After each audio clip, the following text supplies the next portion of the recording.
Indonesia merupakan negara kepulauan terbesar di dunia. Tak heran jika Indonesia dapat mengubah keseimbangan strategis di Indo-Pasifik. Terlebih Indonesia terletak di jantung Samudra Hindia dan Pasifik. Kekayaan tersebut menjadikan Indonesia jadi negara yang diperebutkan dua kekuatan raksasa dunia, China dan Amerika. Melansir laman Eurasian Times, Minggu 31 Maret 2024, Indonesia adalah pemain utama dalam pertarungan geopolitik antara China dan AS. Tujuannya jelas, tak lain dan tak bukan untuk mendapatkan pengaruh di Asia. Indonesia kaya akan sumber daya alam dengan perekonomian bernilai triliunan dolar yang berkembang pesat. Jumlah penduduknya cukup besar serta terletak di tepi selatan Laut Cina Selatan. Letaknya strategis dengan 17.000 pulau yang melintasi jalur laut penting dan membenteng ribuan mil. Hal ini menjadikan Indonesia penting untuk pertahanan ketika China dan AS bersiap menghadapi potensi konfrontasi atas Taiwan. Indonesia secara tradisional menahan diri untuk tidak bersekutu dengan satu kekuatan, baik AS maupun China. Meski demikian, Jakarta memutuskan untuk memilih F-15EX dari AS untuk mengantisipasi konfrontasi China di Kepulauan Natuna, tepi laut Cina Selatan. Indonesia serius dalam memodernisasi kekuatannya dan mengerahkan sumber dayanya ke arah yang sama. Pada tahun 2023, Indonesia mengalokasikan 8,8 miliar US dollar untuk pertahanan.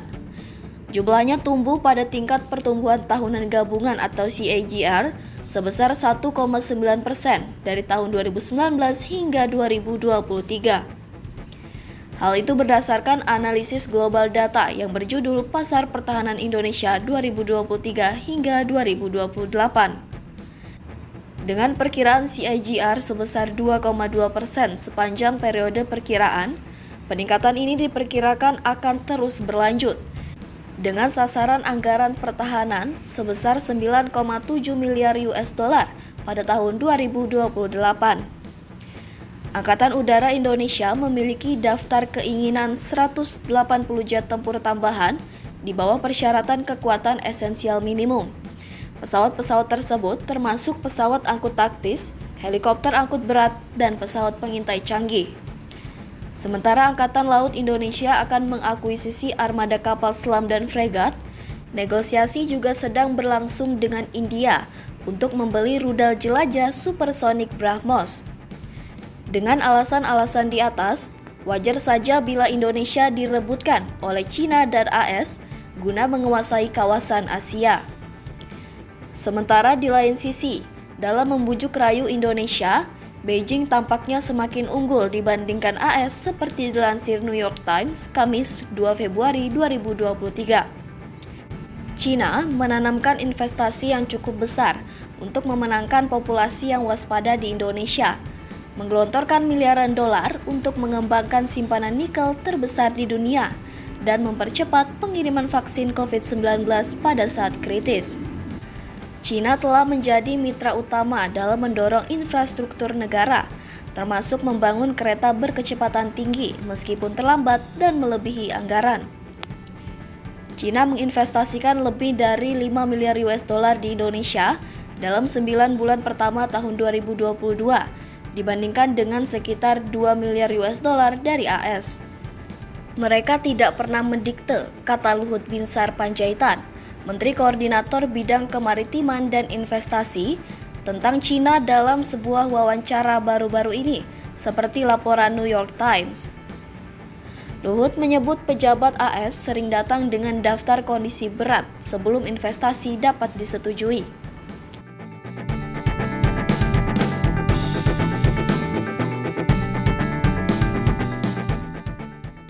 Indonesia dipandang sebagai negara yang syarat dengan sumber daya bernilai ekonomi tinggi yang tumbuh cepat dengan populasi besar. Letaknya yang berada di seberang tepi selatan Laut Cina Selatan juga membuat Indonesia seolah menjadi hadiah besar dalam pertempuran geopolitik antara Washington dan Beijing untuk menancapkan pengaruhnya. Dalam membujuk Indonesia, Beijing dinilai semakin unggul dibanding sang rival Amerika Serikat. Buktinya, sejumlah investasi digelontorkan China dengan nominal fantastis untuk memenangkan hati masyarakat Indonesia. China menyumbang dana miliaran dolar untuk mengembangkan simpanan nikel terbesar di dunia dan mempercepat pengiriman vaksin COVID-19 pada saat kritis. Selain itu, China telah menjadi mitra utama dalam mendorong infrastruktur negara, termasuk membangun kereta berkecepatan tinggi.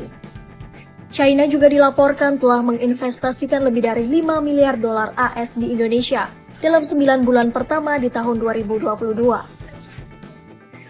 Angka ini pun cukup jauh dibandingkan dengan nilai investasi 2 miliar dolar AS yang datang dari Amerika Serikat.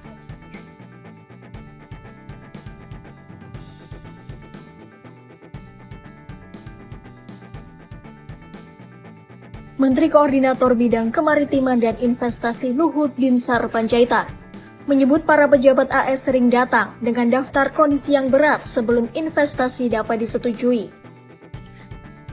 Ia pun meminta AS untuk bercermin dengan kondisi yang ada ketika berurusan dengan Indonesia. Luhut juga tak ragu meminta AS melupakan Indonesia bila investasi yang ditawarkan tidak begitu menggiurkan.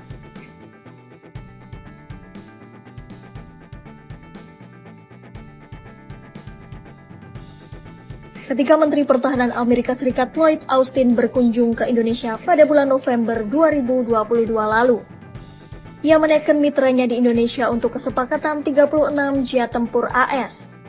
Namun Austin pergi dengan tangan kosong tanpa kesepakatan.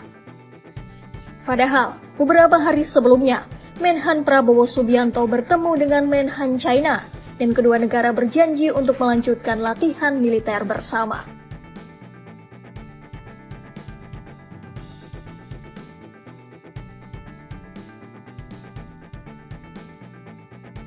Presiden Jokowi kerap mengatakan bahwa ia tetap independen dari pengaruh salah satu negara. Tapi Jokowi dan para tangan kanan utamanya dinilai telah menunjukkan kedekatan khusus dengan pemimpin China Xi Jinping. Menurut juru bicara Kementerian Luar Negeri Indonesia Tengku Faizasyah, sejak pertama kali berkuasa, Jokowi telah melakukan pertemuan pribadi dengan Xi Jinping sebanyak 8 kali. Sedangkan Jokowi bertemu dengan mantan Presiden Donald Trump dan Presiden Biden hanya 4 kali. Kehangatan Indonesia dengan China ini pun sebagian didasari pada pertemuan kepentingan politik para pemimpin mereka. Sejak awal masa kepresidenannya, Jokowi menjadikan infrastruktur sebagai tema yang berulang di masa jabatannya. Dan di China, Xi Jinping menjadikan investasi infrastruktur sebagai tulang punggung strategi diplomatiknya. Akhirnya, dalam kurun waktu dari 1 dekade, China pun berhasil memperdalam hubungannya dengan Indonesia, meski dalam banyak kasus mereka hanya bersaing langsung dengan AS.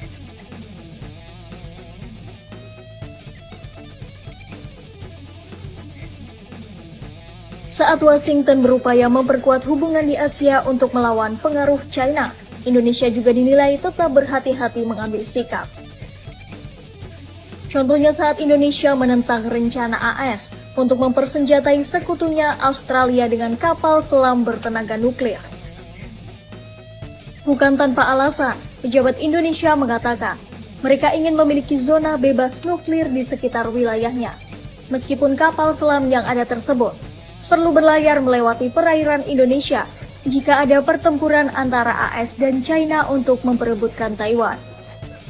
Netralitas Indonesia tersebut pun dinilai mempersulit upaya pengaruh Washington yang ingin memperluas pengaruhnya di Asia untuk melawan China.